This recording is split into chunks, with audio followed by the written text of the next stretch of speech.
It's Mark Evans, and you're listening to Marketing Spark, the podcast that delivers insight from marketers and entrepreneurs in the trenches in 25 minutes or less.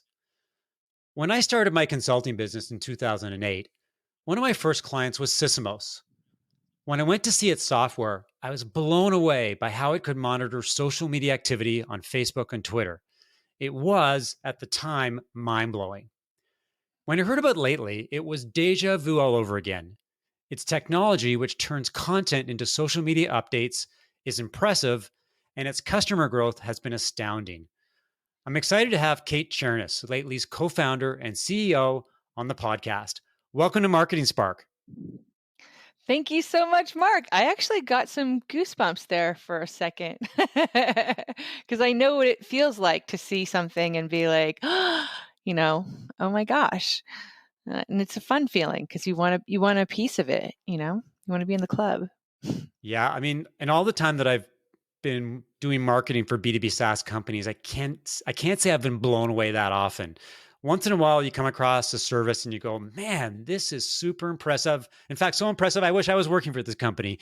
But, and that's the thing that I got when I saw Lately. It really is a pretty astounding piece of software. And that's why I was so excited to have you on the podcast to really get into the platform and your story, which is very interesting, and really talk about your view of social media and content marketing and all the things that are impacting marketing these days.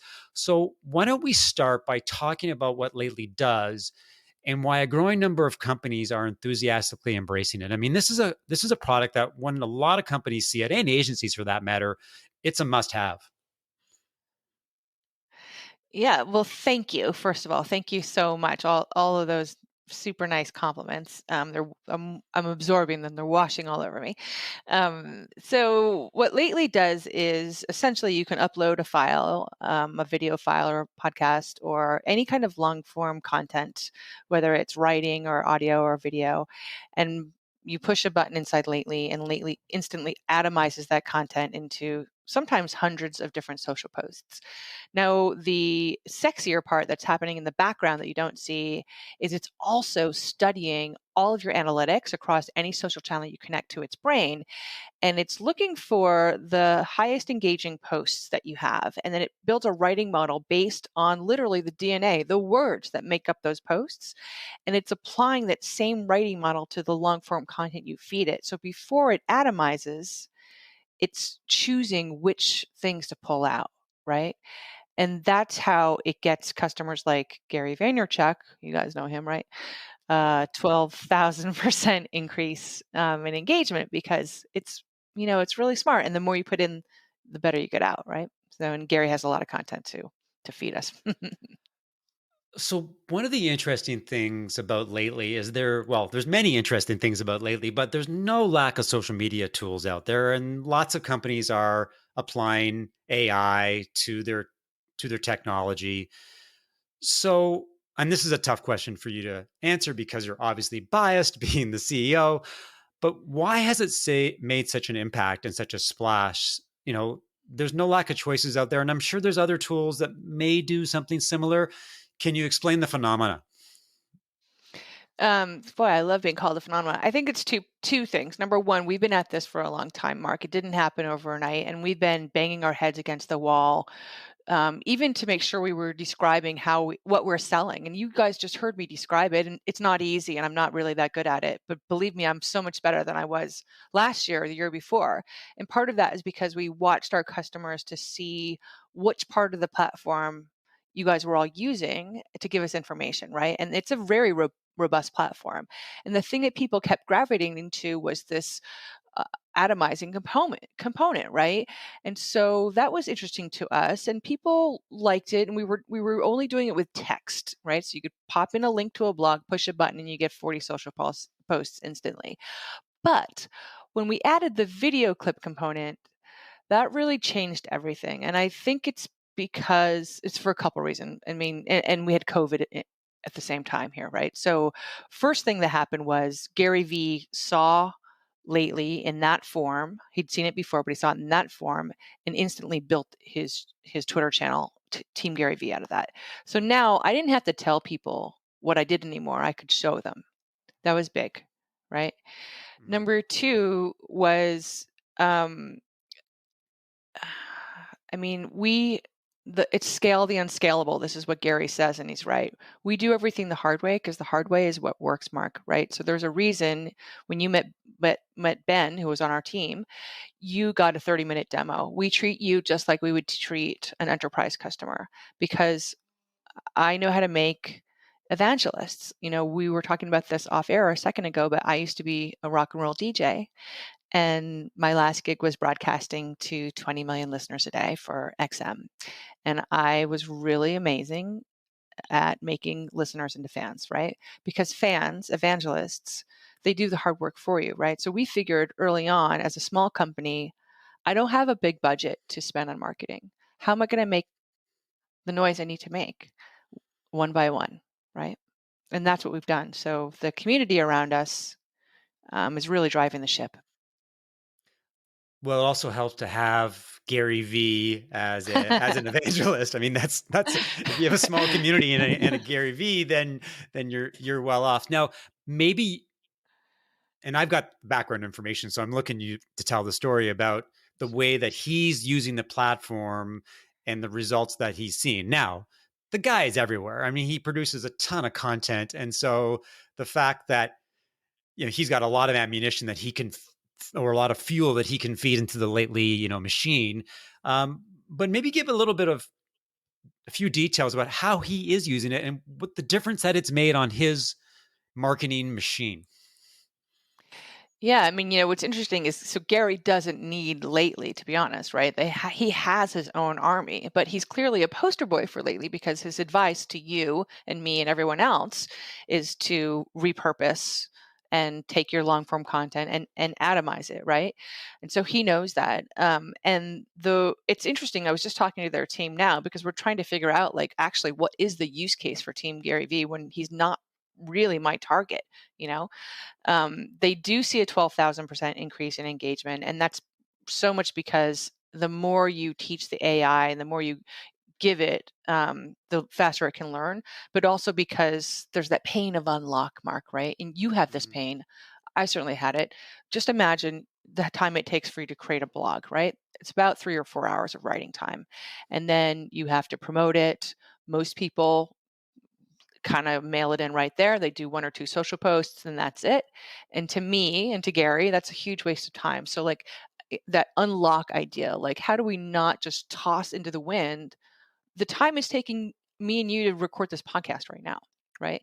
And so I learned that it's the after the fact marketing is infinitely more valuable than butts and seats, right? And Gary knows that also. That's why he atomizes his content like crazy, and he's trying to milk it for everything it's worth. I think of it as of like garlic, right? I was just chopping garlic last night, and I every little bit that is on my knife has to make it into the pan. I'm kind of because it took me a long time, Right, right. to do that. I don't want to lose those morsels. So that's partially why as well. And as we've been growing the company, we have to go up before we can go down, like Salesforce, right? So my job now is to sell to larger companies so that there can be a time where I can create a long tail and sell to all of Gary's fans, right? For like some normal price, like $20 or $40, right? That's what I want. And we will get there. And the best part about working with him, by the way, is like knowing that there's both a long tail of that smaller customer and then there's the larger customer, like all of the VaynerMedia clients, right? And we have both of these clients, which I'm just tangenting a little bit, but it's all connected. This has been part of our struggle is like, who is Lately's customer? And it does vary from small, medium, and large customers. It's not micro customers, micro marketers, right? Hmm. But yeah, so it's the learning experience, as you can tell, it's ever present and slightly overwhelming. Well, that's the thing about being an entrepreneur is it's a classic line: "Be careful what you wish for, because it might happen." Right? And it reminds me, Yes. it does remind me of Sysomos. So when Sysomos came out of the University of Toronto, there was a tenured professor and a super smart PhD student, and they developed this technology. And now we got this better mousetrap. Like, who do we sell it to? And in their case, they went to PR agencies who had clients, and the clients wanted to buy a social media monitoring tool, and they saw it as a money making opportunity. The agencies would buy it once and sell it again and again and again. And then the brands came around and said, we like this tool as well. So what Sysmos did is they created a light version, like it wasn't everything but the kitchen sink. It was just a restricted version. All of a sudden they had two products. And that's the curious thing about lately right now is, who is your customer? I mean, other than Gary Vee, is it agencies? Is it enterprise customers? Is it I don't know, guys like Gary Vee who are one man bands? I mean, do you have an Yeah. ideal customer right now, or is it basically anybody who can pay the bills?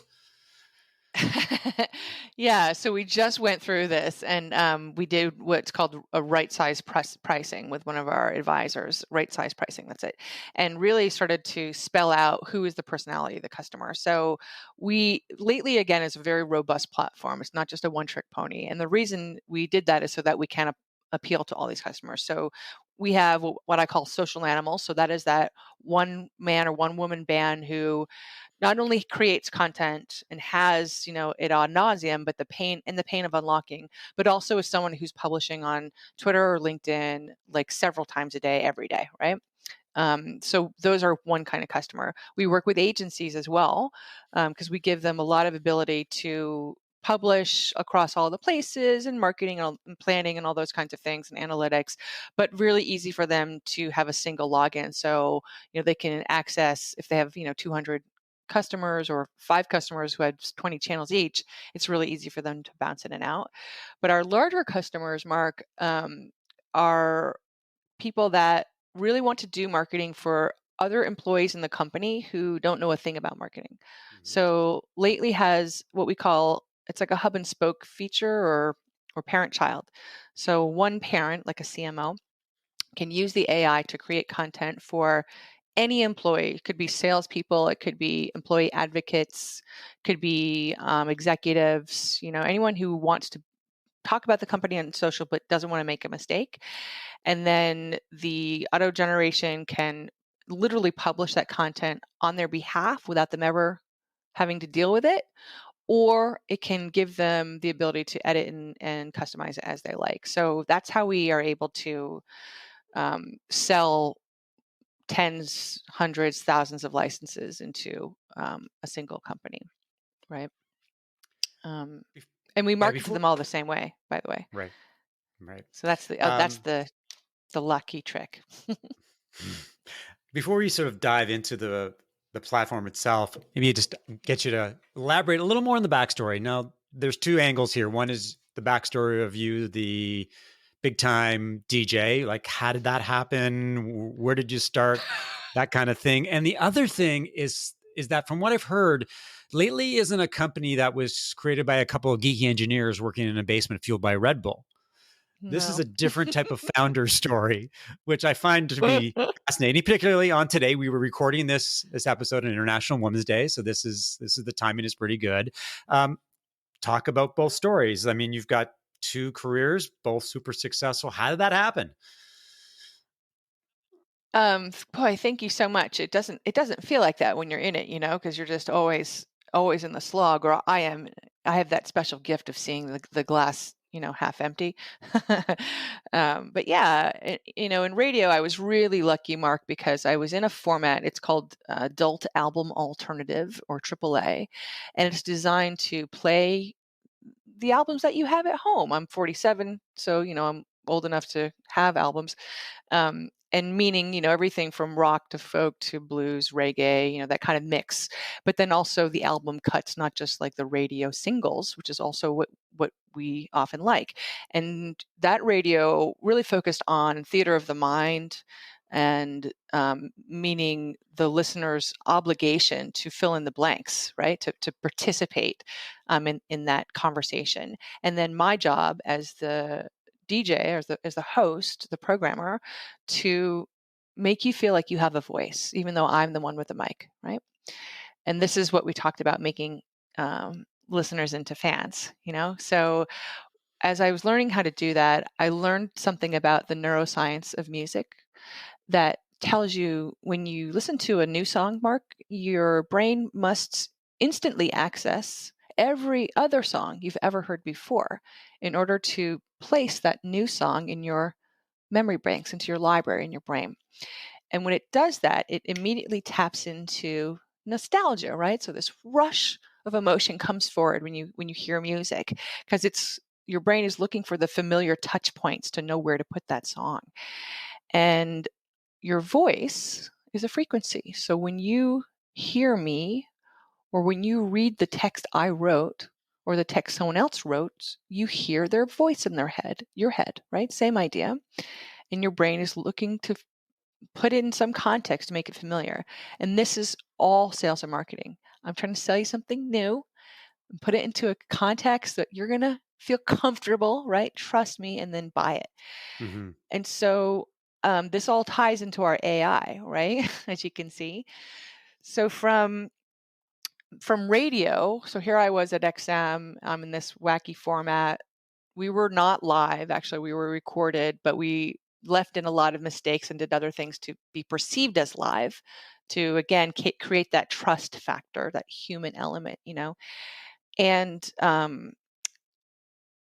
it wasn't the right move. I wasn't in the right place, and the universe was trying to tell me, So I was a boys' club. I was sexually harassed every day. My one of the things my boss would always say to me was, "Hey Bradley, are your hands clean?" Meaning, can you hold my dick while I pee? Right? Shit. Yeah, real talk here, right? Mhm. And even I participated in the sexual harassment because it was part of the culture. It was normal. We didn't know this is 2004, 5, 6. So the language Me Too wasn't around, and there was a hostile work environment, which I didn't even know what that was. And I just remember telling like family and friends, like, this is so stressful. My boss would like be yelling at me in a little sound booth, and like I would just absorb it, and not yelling at me, but yelling about whatever going on. And it was just so tense. And my body was starting to shout at me, and I had all these ailments. I was incapacitated. Eventually, I couldn't type at all without any pain, without extreme pain, like debilitating pain. And this is a long story, but so I was scared, Mark, because suddenly I couldn't work. Everything was on computer, everything was email, and mixing songs, like the sound files we're seeing right now go by us. Like I had to touch those every day, and I couldn't anymore. So I learned about Dragon, Naturally Speaking, which is the voice activated software I use today. I don't type today. I use my voice. Isn't that ironic? I'm still talking In for a living. Interesting. Interesting. Yeah. And so I learned how to use it. And XM didn't believe me because my hands looked fine. It didn't look like there was something wrong. And people didn't know about epicondylitis and tendonitis, really. And so I moved to another music company. And it was the same thing, another boys' club. And nobody believed me that something was wrong with me. And I cried a lot. I was really angry and scared and frustrated. And I didn't know what to do. And my dad had enough. And one day I was just crying uncontrollably. I used to smoke a lot of cigarettes too. So I was like Pigpen, but full of anger. You know what I mean? Yeah. And my dad just lovingly shook me by the shoulders and said, "You can't work for other people. And there's no shame in that." Right. And so a light went on, obviously. And I thought, oh, there's another way. Did not know that. And my husband was so thoughtful. My boyfriend at the time, he went out to the bookstore and bought me Guy Kawasaki's Art of the Start. Do you know that book? Yeah. Yeah. Yeah. Yeah. It is And really interesting to see how people fall into entrepreneurship. Some people are natural yeah, entrepreneurs right from the get-go. yeah. They've got lemonade stands, they're buying 10 packs of gum for a dollar and sending them for 25 cents each. I mean, and people like you and I do it by It's accident. different. It's not by design. I never thought I'd be an entrepreneur. I was a journalist. I Yeah. loved being a journalist and then I wasn't a journalist anymore. I was an entrepreneur. Do you find like I need this catalyst all the time? Like as I look, so my dad was one. Been a number of people who see something I don't see, and I need them to point it out to me. You know? So that Yeah. and that's what changes the channel is that awareness that I didn't have for some reason, you know? Yeah. Well, I was a long-time employee. I liked being an employee. I liked getting a paycheck. It was all good. And then I got laid off and I got a severance package. And I said to my wife that, if I had gotten 6 months rather than 3 months, I'd do my own thing. I would hang up my own shingle and I would become a consultant. And she said, and the word she said to me, always remember that. She said, "Well, why don't you make 3 months severance last for 6 months and do your own thing?" And that's what I did. So Yeah, that by the it's way, amazing. that idea is, like, working for people. I'm not sure if the people you were working for were assholes or not, but, like, that was a light bulb to me is, like, the literally the pain of working for in an environment where that was happening versus the, quote, "pain" of not knowing where your next paycheck was coming from. Um, the first one was way worse, right?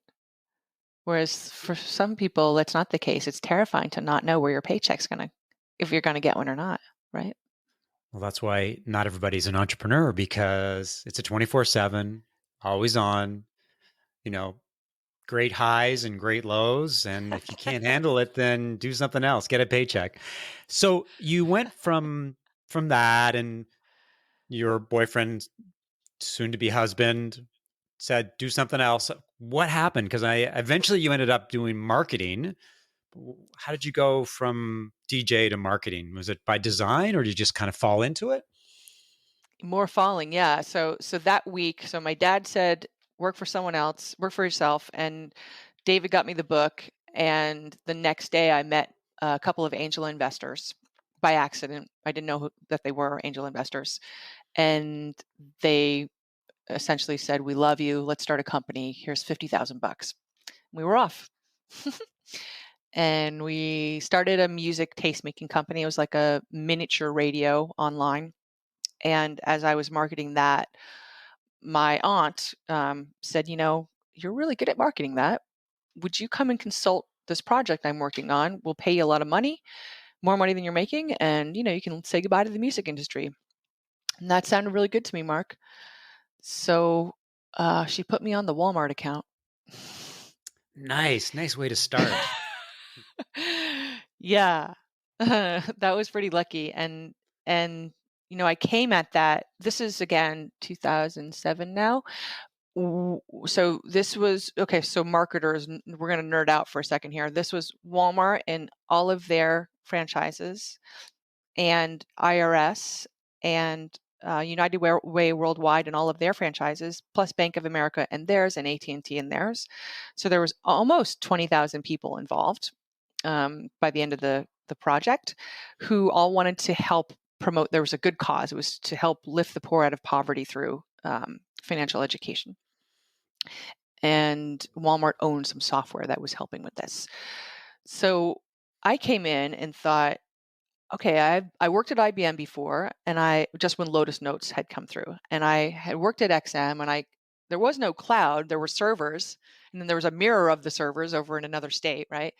But I saw how hard and important it was to have all these naming conventions of all the songs tagged and the metadata, and how people all over, not just in the building, but all over the country, were collaborating in our cloud, right? And what that needed to look like. And so I built a spreadsheet that became the cloud for the Walmart project. And my spreadsheet system ended up getting us 130% ROI year over year for 3 years. Amazing. So thanks. So Yeah. you stumbled into Walmart, Yep. figured out this system, became massively successful. Uh, and then where did lately come from? Because it was your idea. I mean, you had this thing going, you had you kind of had this germination of an idea, but tell me the story of that because I mean, you work for IBM, but I take it you're not a techie. No. Um, you're more of on the, so what's that? Where did that how did that happen? I mean, how do you go from that then to this AI driven machine? I mean, my big mouth, again, like I the reason that those angel investors invested in me is because I was yammering on about I was taking to task a pretty famous music industry critic loudly with, all the cursing that I do, and they were, I think they thought I had some balls, basically. And the same thing when I walked into the Walmart project, I basically, not even basically, but I don't polish is not my gift, Mark. And so I was like, this is a freaking mess, is what I kind of said. And then um, I was at a dinner one night and I was doing the same thing, just having my big mouth. And somebody said, you should really meet my friend Steve. And so, okay, who's this Steve? And I didn't have time for Steve, Right. but he was There's harassing always me a kind of. Steve, you know? There's always a Steve, right? Steve, And yeah. there is. My Steve doesn't wear turtlenecks. So, in fact, he's in Puerto Rico right now, probably wearing a t-shirt. So he was in this world. He was a serial entrepreneur. He was a former CTO, chief technical officer, and then also an angel investor. I didn't know any of this world at all. And he kept asking to see my spreadsheets because now I had an agency and I was using this system for all my clients. And I found him very annoying. But he was nice though, and he would like stop. He was driving by my house. He would drive from New York to Vermont, and he would just say, "Hey, can I come by for a beer?" And we would have him for dinner. So he was kind of like making himself around, and he started to say, we just need $25,000. We can automate your spreadsheets and build some wireframes. And I was like, okay, first of all, don't touch my spreadsheets. Are you crazy? You're bananas. Because it took me so long to imagine the world I was in. I was a consultant. I was a consultant now, and the timing was so good. By the way, Mark, because I was really I had to fire a client, and I didn't have the balls to because they owed me so much money, and I needed to get out of the situation. And so here I have Steve giving me this nudge, right? Hmm. And he also um, was like, I didn't know what automation meant, and I didn't know what wireframes were. Oh, and the $25,000, like, you know, I was a line cook for a bunch of years before radio. Like, making money wasn't, my gift. And I just thought he was crazy, totally crazy. And we'd saved both me and my husband, both music industry people, had saved like crazy to buy our first house, which is what we were doing. And Steve ended up taking the $25,000 out of his own pocket and bringing in Jason, my other co-founder, to my house one night. You'll relate to this. Like, I was a consultant, and so I got vacation when my clients got vacation. So it was Christmas, and I was on vacation, and it was Sunday at 8 o'clock at night, and they wanted to come by, and I had 2 glasses of wine in me already, and I was pissed. That's the best time to negotiate the launch of a new company. I know, right? And then I saw what they built, and I was like, "Oh." And Steve says I was much nicer to him after that. Well, I guess we talked about becoming an accidental entrepreneur and then becoming an accidental B2B SaaS entrepreneur. It's a great story. Yeah. And it's been Thanks. amazing to see how lately has evolved. From your perspective as somebody who's had a very varied background, what are some of the biggest challenges of running a fast growing company, personally and professionally? That's the best question, really. I mean, the biggest job is I've got 50 houses on fire at any time, and my job is to figure out which ones gets the water, right? Hmm. And oftentimes I don't get to put out the whole fire. I just get to like dribble a little bit, right? And so that's the most difficult day-to-day task, which I'm sure you can relate to. Um, and those fires get to be more what's the word? The weight of the decision is harder, with the more investors you have and team and all the thing that's weighing down on you. Um, I think the professionally, like the the failure, we were talking about this in the beginning. There's a manic addiction to being an entrepreneur, which is the highs are high and the lows are low, right? Hmm. and I clearly love it. I mean, I love all the lawlessness of being a line cook and being in radio and being in this world, right? That's a thing I like. But I thought I found the end of my rope 2 or 3 times, and it keeps getting farther, and I'm always sort of amazed. I'll tell you a story, if you don't mind. So a couple years ago, we'd raised $2.7 million, all from angels. And I was going for my first venture round, right? It's a little bit different of a round. Mhm. And I was trying to learn how to walk this talk and do all the pitching and everything. And that's when all that data came out that said that female founders only get 2% of all the venture capital funding. And all of the shenanigans and how the goalposts move and gaslighting. And one of my investors said, this is what's happening to you right now. This is why it's not working. And I was stunned. And then it all became clear that that's what was happening, and it was sucked. And so I had no choice but to pull the burn of the company back from $100,000 a month to $10,000 a month. Wow. It's a lot of people who didn't take a paycheck, right? Yeah. And I spent the year doubling sales, and I landed SAP and Anheuser-Busch and Bev, and I got us into, we got Gary Vee, and then we got into a very well-known, respected accelerator in San Francisco with Jason Calacanis.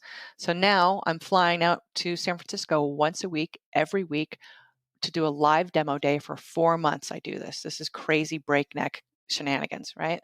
I come out of that, Mark. I win the final demo day. That's the one to win because you brag about your growth, right? I'm in the top 3 of the class, and I have that term sheet I've been chasing for 2 years. I got one, and the world exploded, right? Mhm. And boy, did I cry. I cried. I'm simplifying it really, but like I cried for a while because the feeling to me was, oh, good.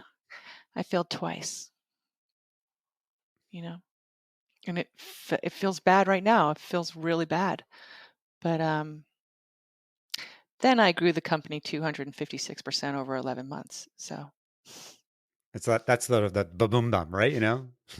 Well, it's been an interesting year for a lot of companies. I mean, maybe I'll tell you a story back please, yeah, to would make you? you feel better. So I have a friend of mine who's been a lifelong friend of mine, and he's a SaaS entrepreneur. And he's been trying for 20 years to be successful. And he's tried all kinds of things, and some of them have been successful and some not so much. Last year, he's about to sell his company.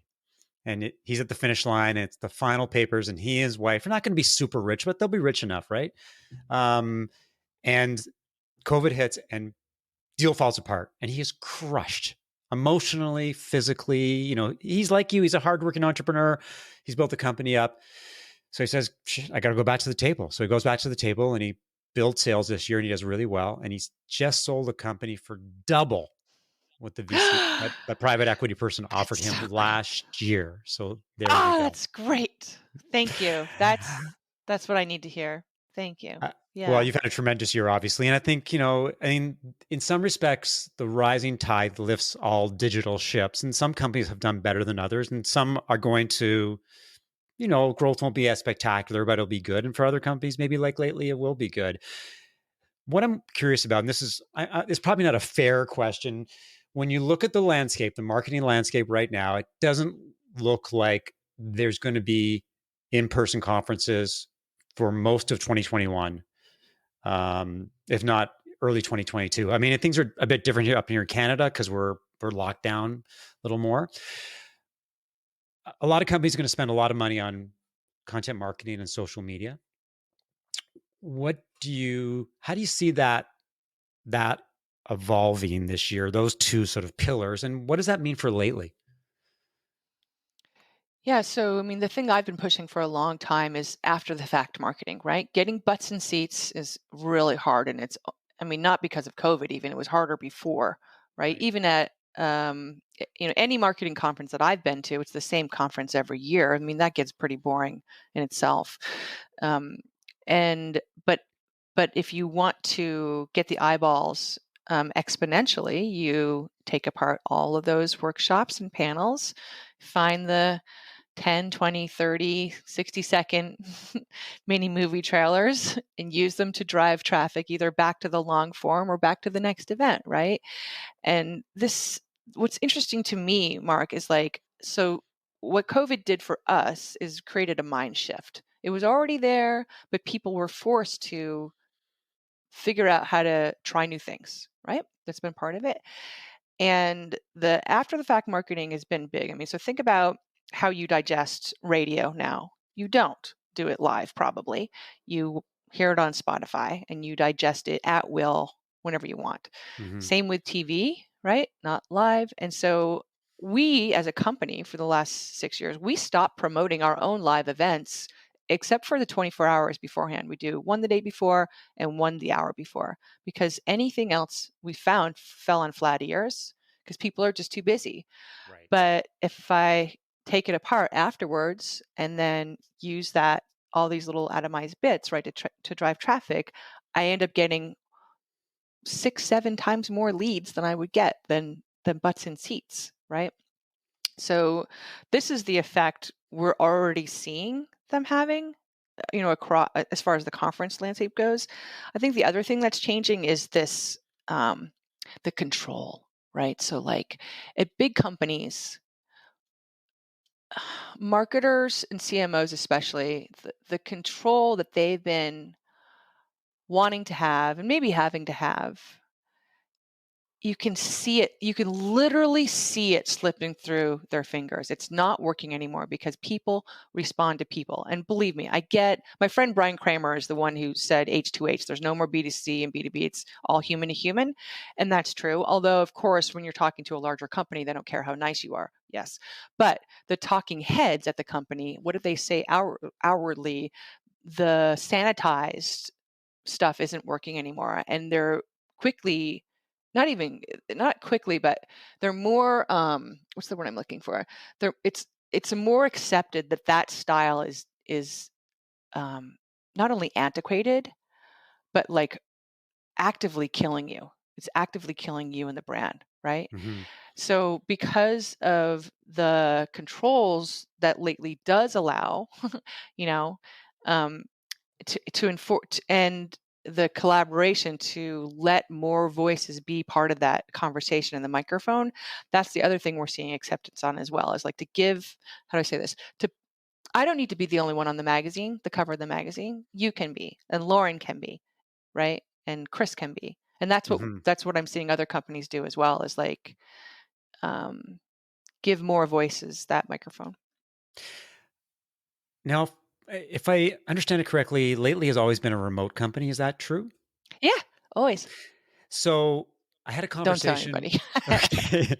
So I had a conversation with an entrepreneur last week. The first question he asked me was, what are you hearing from your clients about returning to the office? And because he's been working remotely for a year, and my answer was nothing. My clients aren't talking about it. They're not thinking about it. I mean, they can see the light at the end of the tunnel, but it's sort of it's not terribly tangible right now. So I'm wondering if you're an entrepreneur and you're not quite sure, and your employees are happy and productive working from home, but you've got this office space that may expire in a little bit. What's your advice to them in terms of how you manage your people effectively when you can't see them other than on a Zoom call? Yeah, so it's a good question because every people do have different needs, and we've hired people that don't have that need on purpose, Hmm. right? So people who very much are wild horses can run autonomously. I mean, this is a huge part of our culture fit, you might say. But also, Mark, like we've trained people to be able to give you that hug over Zoom, right?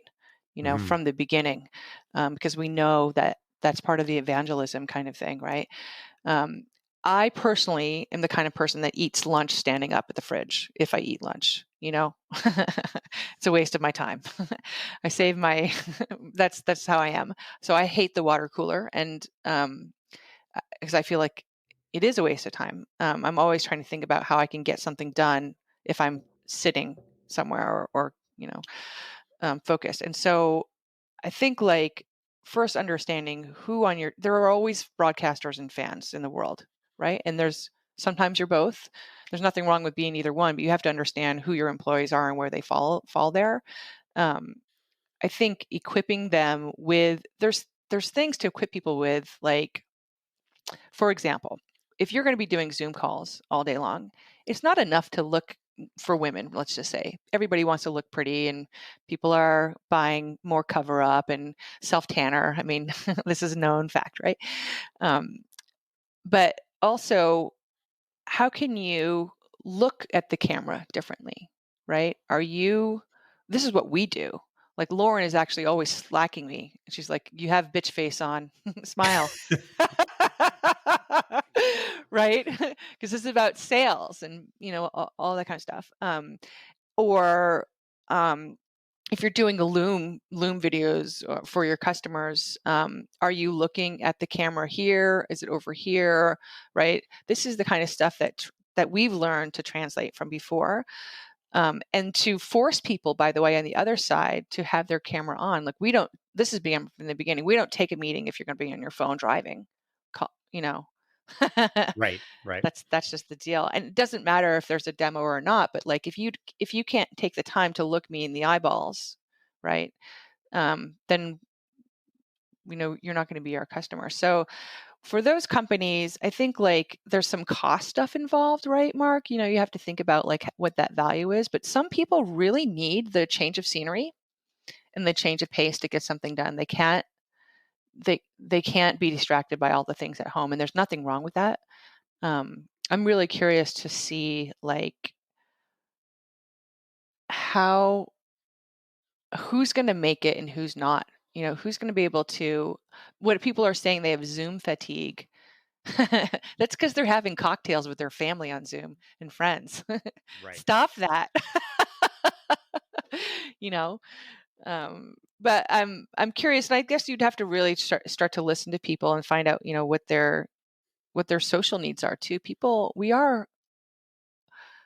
I'm not an introvert by any means, but like I'm not in retail for a reason. I hate people. Don't tell anybody.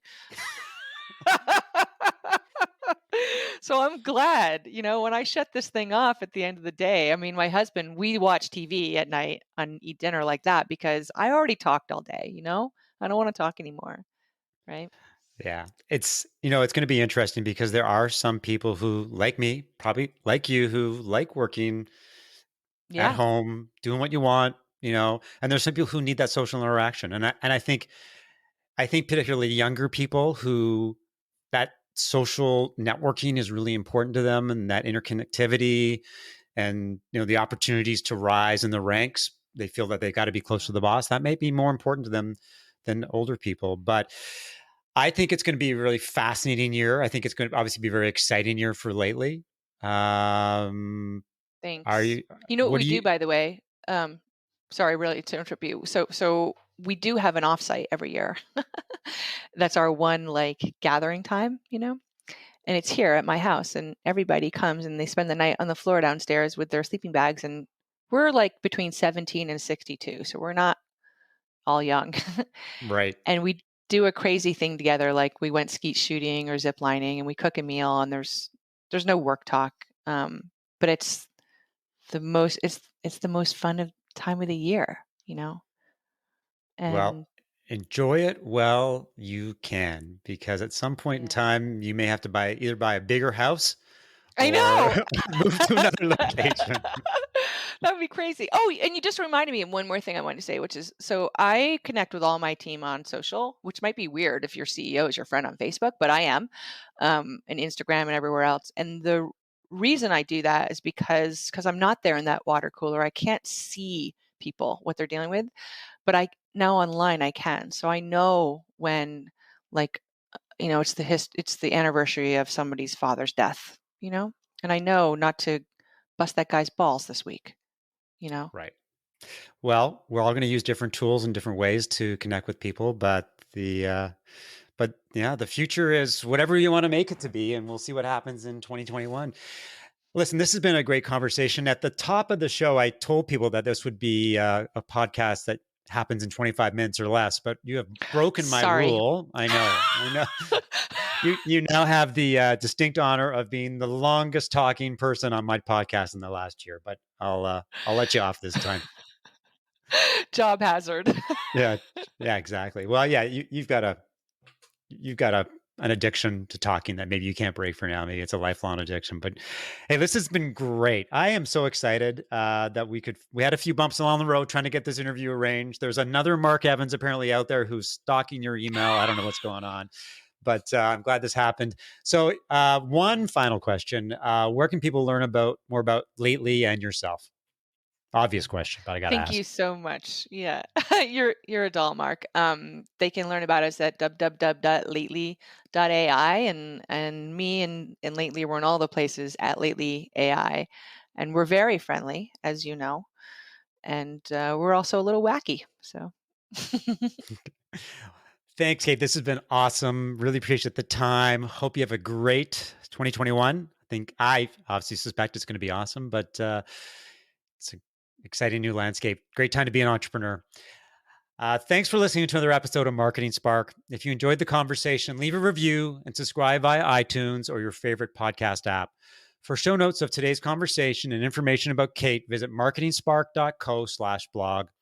If you'd like to suggest a guest or learn more about how I help B2B companies as a fractional CMO, strategic advisor, and coach, send an email to mark@marketingspark.co.